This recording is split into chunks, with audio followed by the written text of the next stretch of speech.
The fluorescent hum of the office building floor with too many cubicles was a dull ache behind my eyes, a monotonous drone that seemed to vibrate in my very bones. I watched the solicitor's manicured finger trace a line across the brittle parchment, her voice a muted murmur against the backdrop of distant keyboard clatter and hushed phone calls.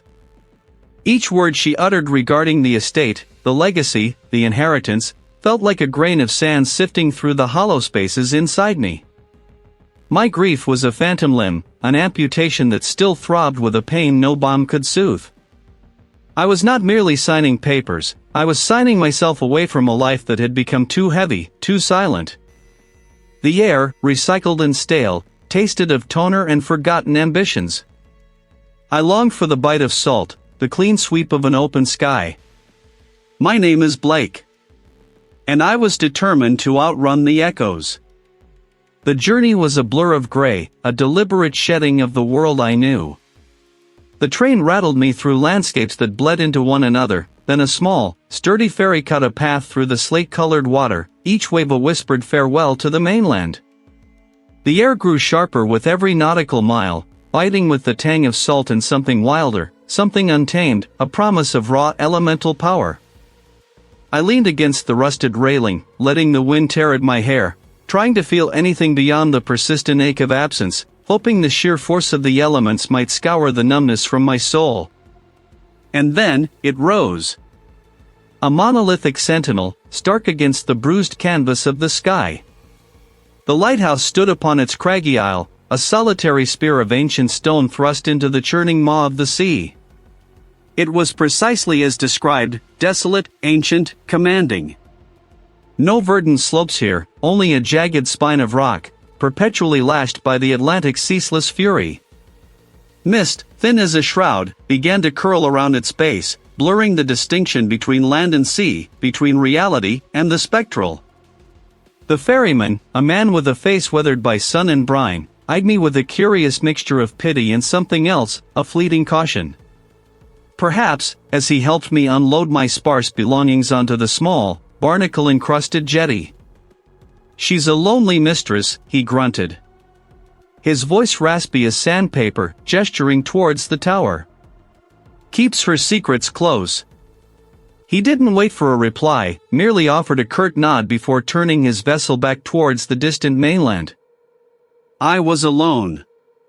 Truly, utterly alone. The wind was a living thing here, keening through the fissures in the rock, a mournful lament that seemed to speak of ages past. The air tasted of salt, damp earth, and something metallic, like old iron. My boots crunched on the loose shingle as I began the arduous ascent towards the lighthouse, the weight of my pack a physical manifestation of the emotional burden I carried. The path was narrow, winding, treacherous, worn smooth by centuries of countless footsteps, though few in recent memory, I imagined.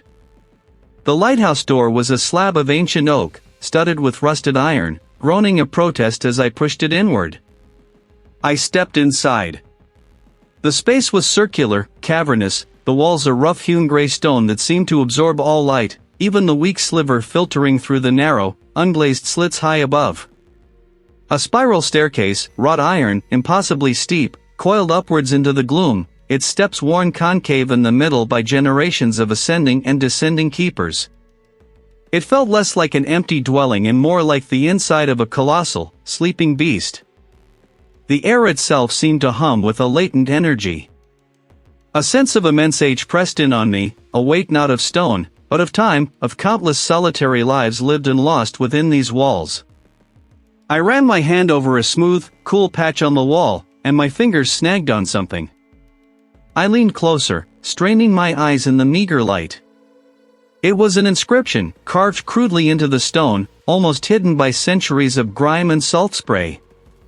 Not words, but symbols.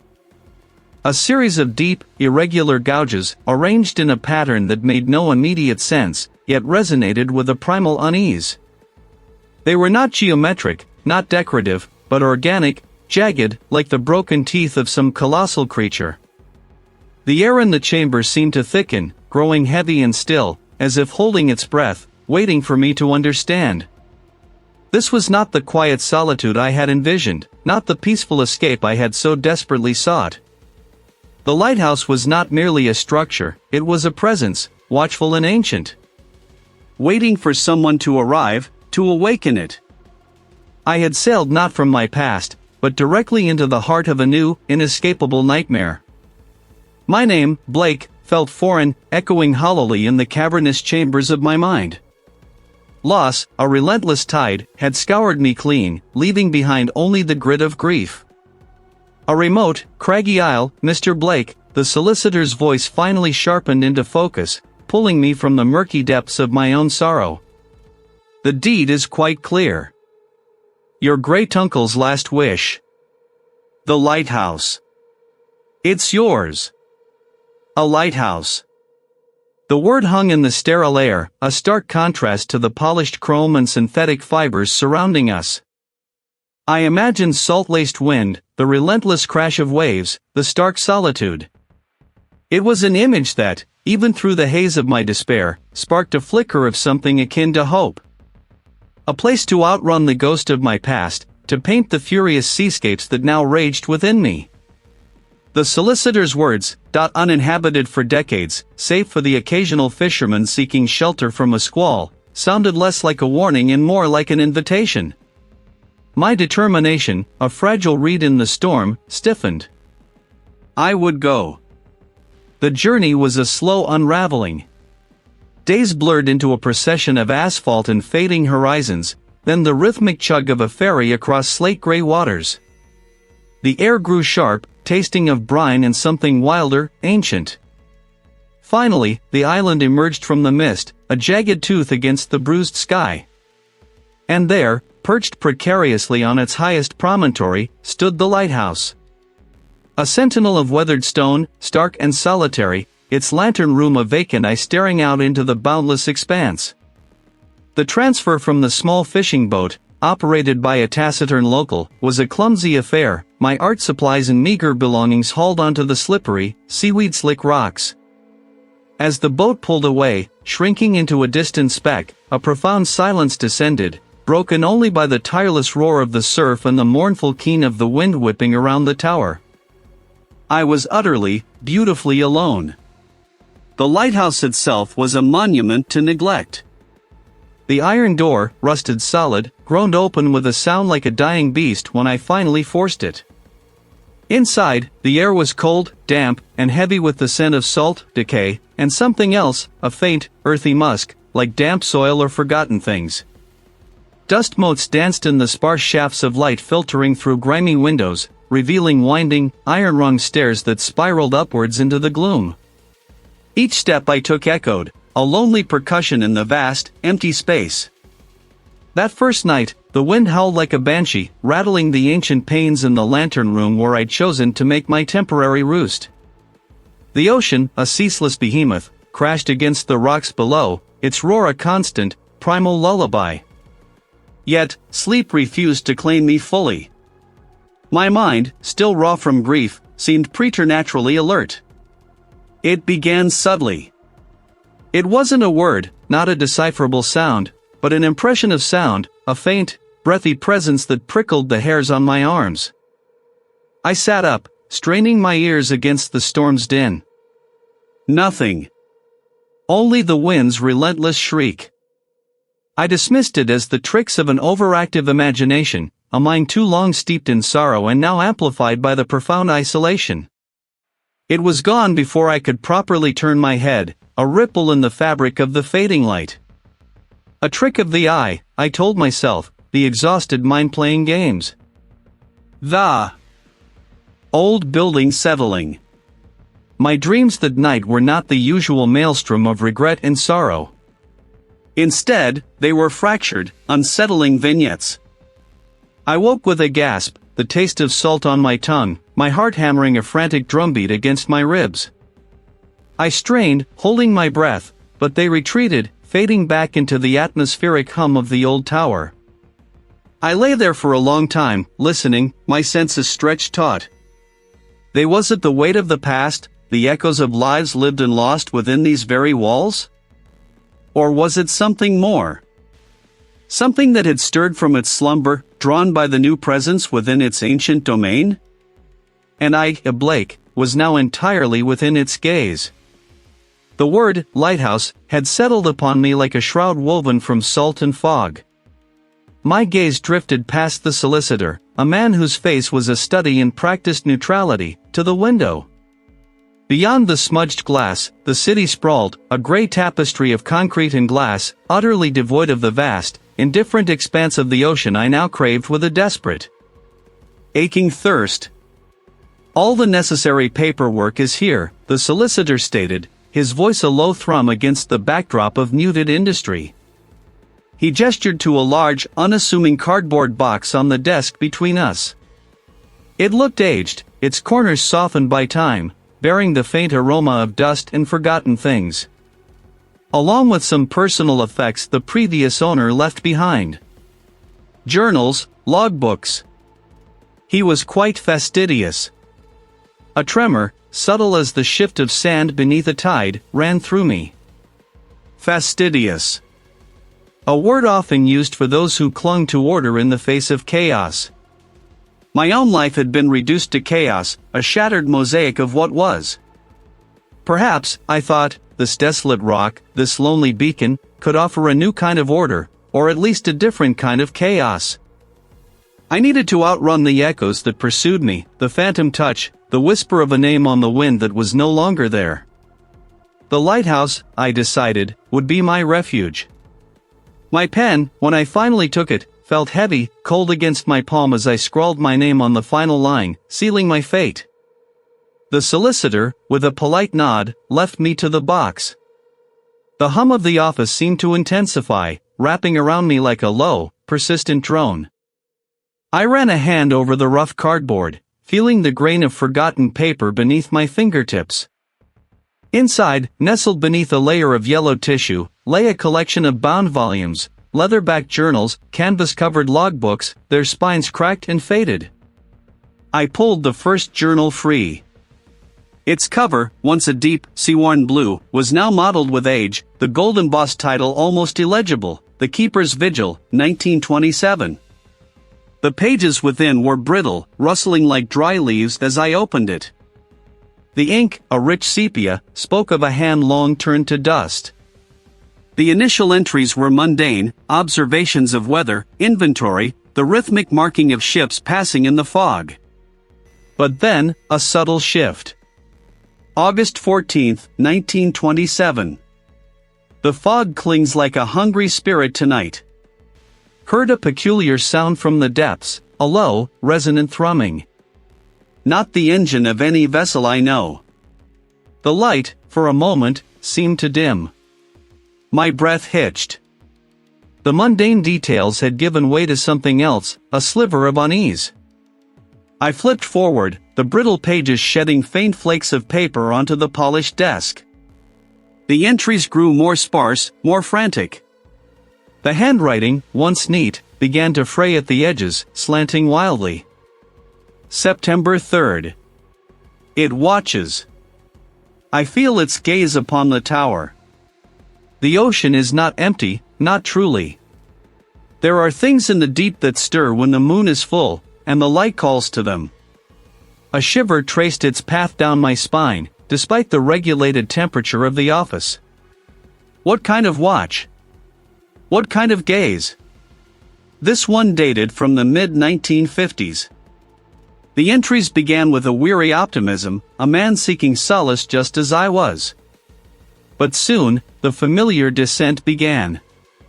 March 22, 1955. The gulls have stopped their crying. A strange quiet has fallen upon the island.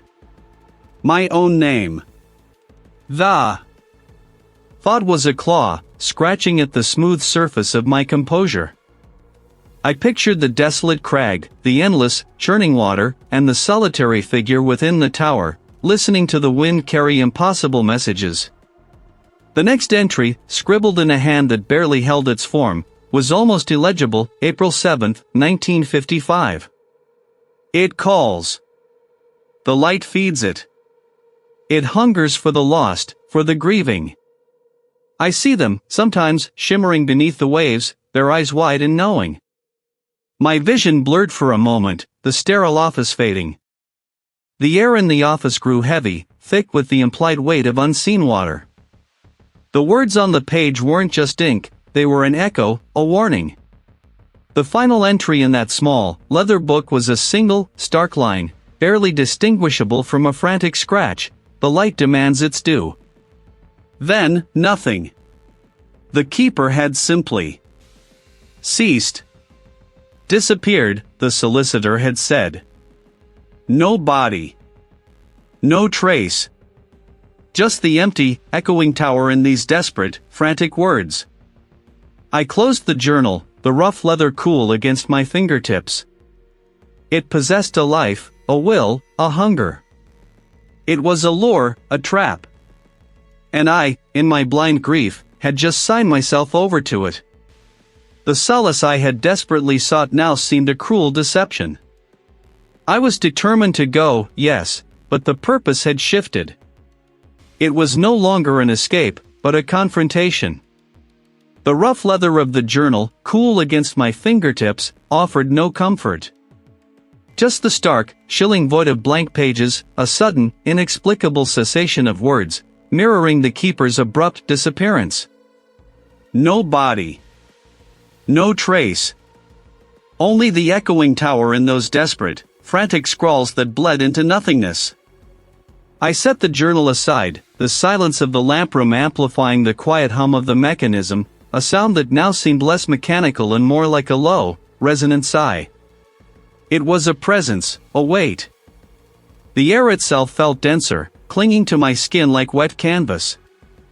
I found myself listening, not for the familiar cry of gulls or the crash of waves, but for something subtler, something within the tower. A creak of timber that wasn't the wind. I tried to shake off the growing unease, to attribute it to sleepless nights and the isolation, but the feeling persisted, a persistent burr under the skin of my sanity. My gaze drifted to the window, the sea a restless, slate-gray expanse beneath a sky bruised with impending storm. The light from the lamp cut a stark swathe through the gathering gloom, illuminating the churned waters and the jagged teeth of the reef. A memory surfaced then, unbidden and sharp, of a time I had sought answers, a desperate attempt to grasp at meaning after the initial, crushing blow of my loss. I had sat across from a records archivist, a woman with tired eyes behind thick spectacles, as she sifted through dusty microfiches, her voice a monotone drone recounting bureaucratic details of property transfers and historical anomalies. The sheer, overwhelming indifference of that place, the way human lives were reduced to entries in a ledger, had been suffocating. The memory, rather than offering solace, only deepened my sense of entrapment, reminding me how thoroughly I had severed myself from that world, leaving no one to hear my pleas now. The floorboards beneath my feet groaned, a deeper, more resonant sound than usual. I froze, my breath catching. It wasn't the settling of the old structure, it had a rhythmic quality, like a slow, deliberate tread ascending the spiral stairs. My hand instinctively went to the heavy iron poker by the stove. It wasn't human. It wasn't animal. It was something deeper, older, carrying the scent of salt and decay, but also something else, something metallic and sharp, like rusted iron and brine. I pressed myself against the cold stone wall, my heart a frantic drum against my ribs. I had to leave. The thought was a sudden, violent imperative. This place was not solace, it was a snare. I grabbed my oilskins and descended the winding steps, my boots echoing too loudly in the sudden, profound quiet that had fallen. Reaching the base, I fumbled with the heavy bolts of the door leading to the landing stage. The wind outside had picked up, howling like a banshee through the rocks, and the waves crashed with a furious roar against the base of the tower. I wrestled the door open, the gale nearly tearing it from my grasp. My small skiff, usually bobbing gently in the sheltered cove, was now being tossed violently, its mooring line straining, groaning with every surge of the tide. I scrambled down the slick, barnacle-encrusted steps, the wind threatening to rip me from my footing. The engine. I clambered into the pitching boat, the sea spray blinding me. I pulled. Once. Twice. The engine sputtered, coughed, then died, a pathetic wheeze swallowed by the storm's fury. I pulled again, harder, desperation lending strength to my trembling hands. Nothing. The engine was dead. Completely, utterly inert. A sudden, monstrous wave, larger than any I had seen, slammed into the landing stage, sending a deluge of icy water over the skiff, nearly swamping it. I clung to the gunwales, gasping, my lungs burning. The skiff was torn from its moorings, tossed like a toy into the churning maw of the open sea. I watched, helpless, as it was swallowed by the foam and the raging currents, disappearing almost instantly into the gray chaos. My last link to the mainland, to any semblance of escape, was gone. The storm raged around me, a deafening symphony of wind and water. But beneath it, or perhaps within it, I could feel the presence. It was a vast, hungry awareness, pressing in on me from all sides. The very air around the lighthouse pulsed with it. I looked up at the towering structure, its light piercing the tempestuous night, and saw not a beacon of safety, but a colossal, malevolent eye, its gaze fixed solely on me. This place wasn't just on the island, it was the island, and the island was a living, breathing entity, one that had been waiting. And now, I was its captive. No body. No trace. My gaze lingered on the last incomplete sentence, a fractured whisper of terror, then drifted to the blankness beyond. A sudden, sharp sting pricked my eyes. The air, which had been thick with the scent of salt and ancient dust, seemed to thin, to grow stale. A metallic tang, like old copper and ozone, replaced the briny breath of the sea. The familiar thrum of the lighthouse, the rhythmic groan of the gears and the distant moan of the foghorn, receded, replaced by a low, persistent hum, a sound I couldn't place, yet one that vibrated deep within my bones. My head swam. The sturdy walls of the keeper's room, the worn timber and rough-hewn stone, blurred, then softened, their edges dissolving into an indistinct gray. One moment, I was standing in the lighthouse, the journal clutched in my hand. The next, the floor beneath my feet was no longer solid timber but a thin, gray carpet, faintly stained. The air was cool, unnaturally still, devoid of any natural breeze. I blinked, my vision struggling to adjust, but there was no ocean light, no comforting glow from the lamp above. Instead, a sickly, yellow-white luminescence spilled from long, recessed panels in a low ceiling, casting a perpetual, joyless twilight. I was no longer in the tower. Each cubicle was identical, a low-walled cell of fabric-covered panels, each desk empty, each chair pushed neatly in. The sheer, suffocating monotony was a horror unto itself. The hum persisted, a low, electrical current beneath the floorboards, a sound that spoke of unseen machinery and forgotten purpose. A faint, cloying smell, like stale coffee and forgotten paper, clung to the air. My breath hitched. This was not real. It couldn't be. I took a hesitant step, my boots sinking slightly into the thin carpet. My hand still gripped the journal, its rough leather now feeling alien, out of place in this sterile, manufactured world. I tried to shout, but my voice caught, a dry rasp. A flicker. At the far end of an aisle, just beyond a cluster of identical gray filing cabinets, I saw it. Not a shape, not a form, but a momentary warping of the light, a ripple in the air that suggested immense, silent passage. My heart, which had begun a frantic flutter, now slammed against my ribs with brutal force. My rational mind screamed that this was a dream, a hallucination brought on by exhaustion and grief, but my primal instincts recognized something far more sinister. I began to walk, drawn forward by a terrifying curiosity, or perhaps pushed by an invisible current. The aisle stretched on, endless corridors of gray and beige, each cubicle a silent witness to nothing. I heard it then, a faint, wet slither, a sound like something vast and viscous being dragged across a polished floor, a sound that echoed from every direction at once, making it impossible to pinpoint its origin. It was the sound of a predatory hunger given form. Then, it manifested. Not as a solid being, not as a ghost, but as a colossal, shimmering distortion in the air, filling the space between 2 cubicles, then 3, then 5. It had no discernible head, no limbs, but I felt its focus, its immense, ancient gaze upon me. It was a profound, suffocating presence, a weight that pressed down on my very soul. A tendril, not of flesh but of solidified gloom, extended from its mass, wavering in the stale air. It was reaching for me. This entity was not just a killer, it was a devourer, a thief of essence, a predator of consciousness. I stumbled backward, my legs suddenly weak, tripping over an unseen obstacle. The journal flew from my grasp, landing with a soft thud on the carpet. The tendril paused, as if savoring the moment, then surged forward, faster now, its tip parting the air with a soft, tearing sound. It was coming for me, not to kill my body, but to erase my mind, to absorb me into its ancient, hungry nothingness. This was no mere haunting. This was a direct assault, a terrifying, undeniable encounter with a malevolence that had chosen me as its next meal.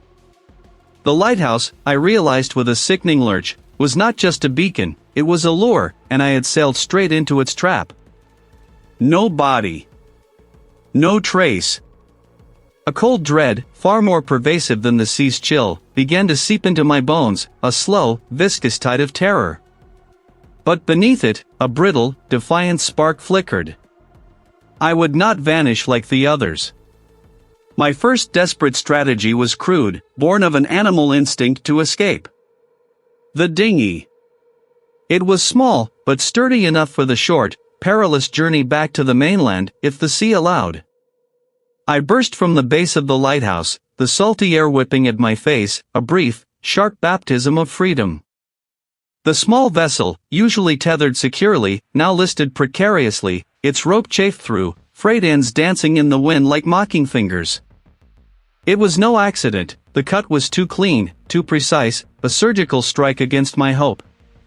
The sea, a churning slate gray, seemed to laugh, its waves crashing against the rocks with a renewed, predatory vigor. Back inside, a different kind of fight began. If I could not escape, I would understand. I would dismantle its secrets. But with each twist, the metal shrieked, a sound not of friction, but of protest, a living agony. The air grew thick, electric, pressing against my skin. A low hum, a deep, resonant thrum, vibrated through the very stones of the tower, rising from the deepest foundations, rattling my teeth.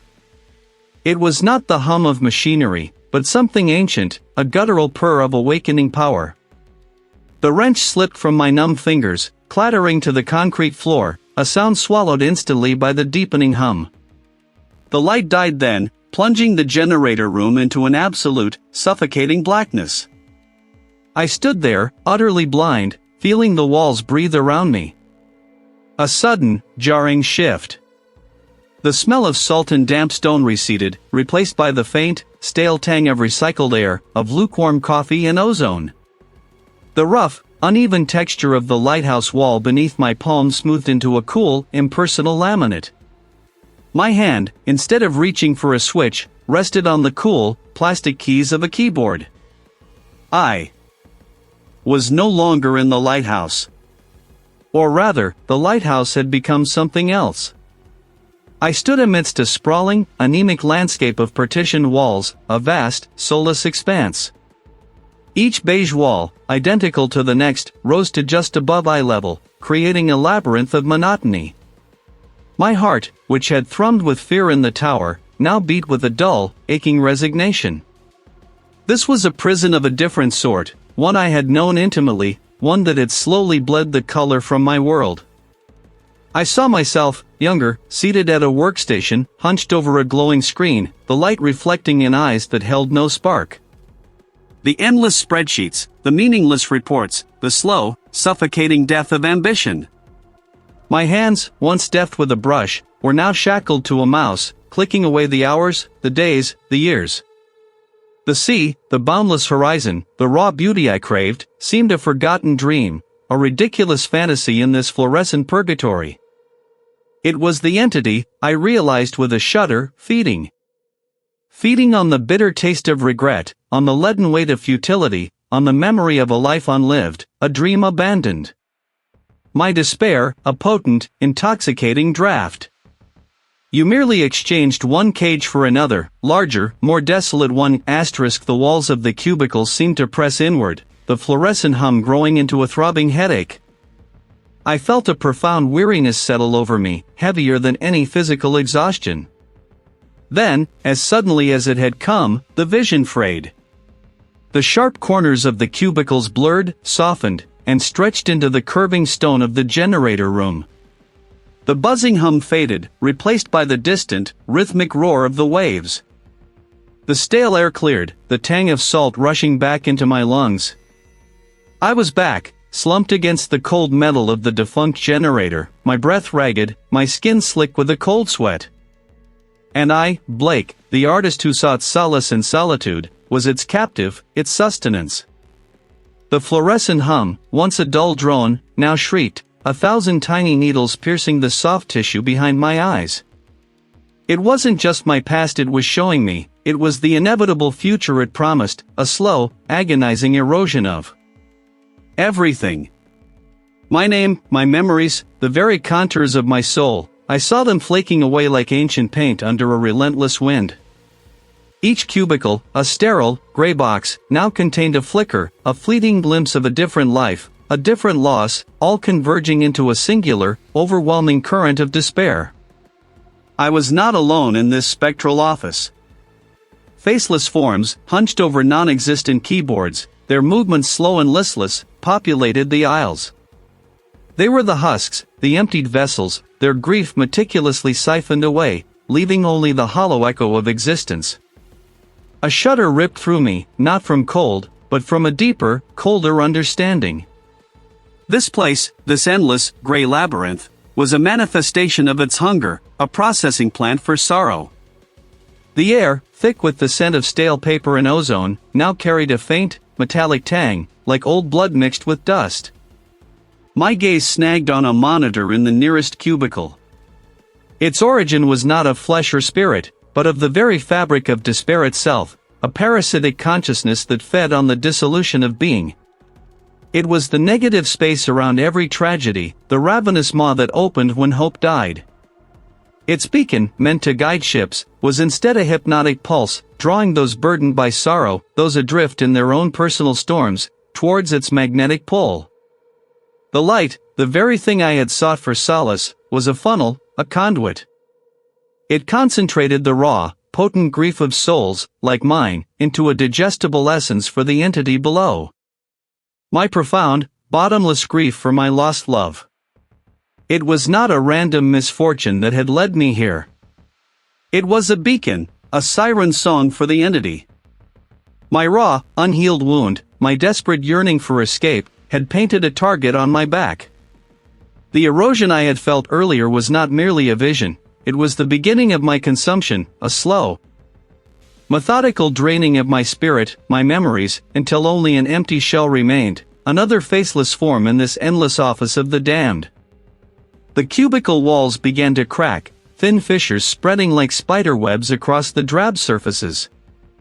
The fluorescent hum fractured into 1,000 discordant notes, a cacophony of dying screams.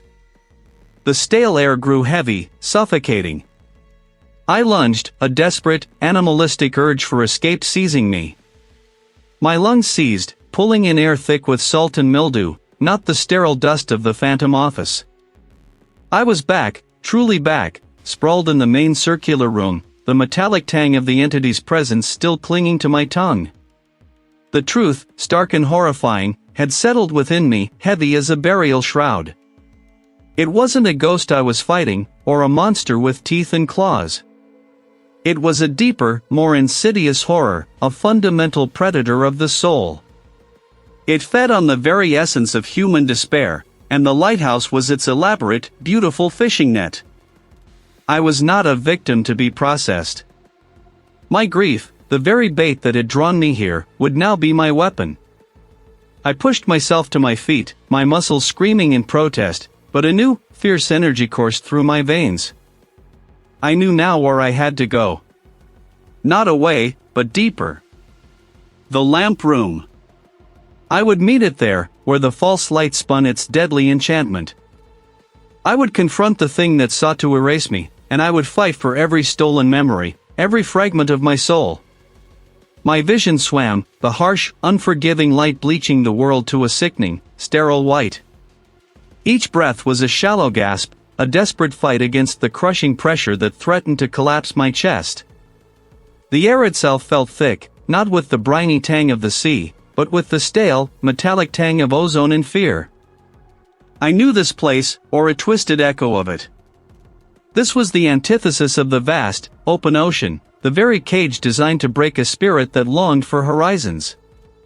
A whisper, thin as a razor's edge, snaked through the air, not from a specific cubicle, but from the spaces between them, from the very static of the atmosphere itself. It spoke of loss, of cold water and silent depths, twisting the edges of my grief into something grotesque. It wasn't my wife's voice, nor the voice of the sea, but a mimicry, a cruel, mocking echo that sought to unravel the very fabric of my being. The cubicle partitions, pale gray and utterly unremarkable, began to undulate, their surfaces rippling like disturbed water.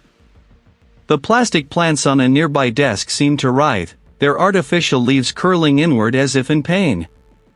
This was no mere hallucination born of exhaustion, this was the entity, the ancient watcher from the deep, attempting to drown me not in water, but in a manufactured despair, a suffocating mediocrity. It wanted to sever my connection to the wild, to the untamed beauty that had always been my solace, even in sorrow. It wanted to make me believe this sterile prison was my true reality, my final resting place. My hands clenched, nails digging into my palms. A wave of nausea threatened to overwhelm me, but a spark, cold and defiant, ignited within my core. This was a lie, a final, desperate attempt to claim me. I remembered the crashing waves, the salt spray on my face, the immense, terrifying beauty of the ocean even as it threatened to consume me. That was real. This was a phantom limb of its influence. The hum intensified, a deafening shriek that vibrated through my bones. It was the bioluminescence of the deep, a familiar, terrifying light. The pressure intensified, not just on my chest, but around my head, a vice-like grip that threatened to burst my skull. It was the lighthouse, yes, but also the ocean itself, a living, hungry consciousness that had always been there, watching, waiting for a soul to stray too far. My defiance wasn't a shout, but an internal hardening, a crystallization of will.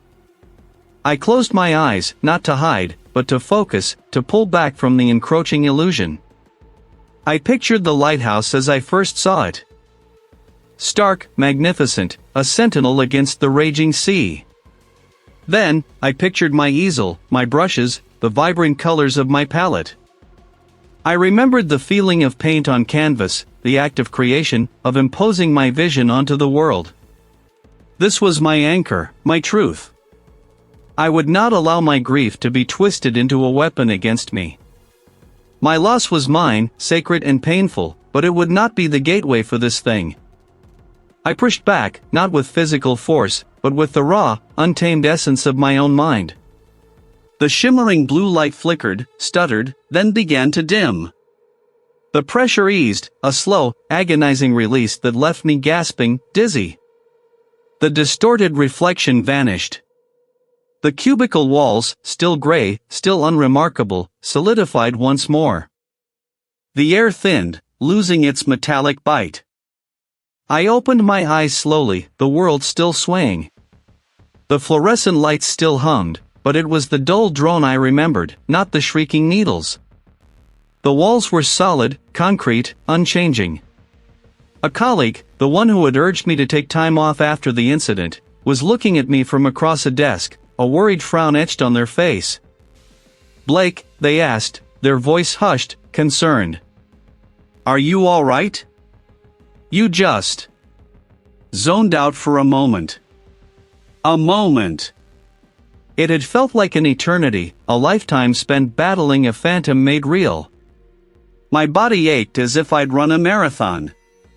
My throat was raw. My hands still trembled. I was back, or at least, my consciousness had returned to this mundane reality. The immediate threat, the mental assault, had been neutralized. My grief, once a raw, open wound, now felt cauterized, but the scar it left was not clean. My loss, my wife's absence, was no longer just a personal tragedy, it was now irrevocably tainted by the horror, a beacon that had drawn something unspeakable to me. I looked at the innocuous cubicle walls, then at the colleague, their face a blurred concern. They saw a man who had zoned out.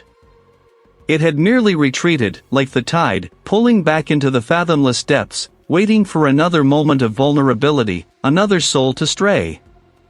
It was still out there, its hungry eyes still watching, perhaps even through my own, now forever changed. Always.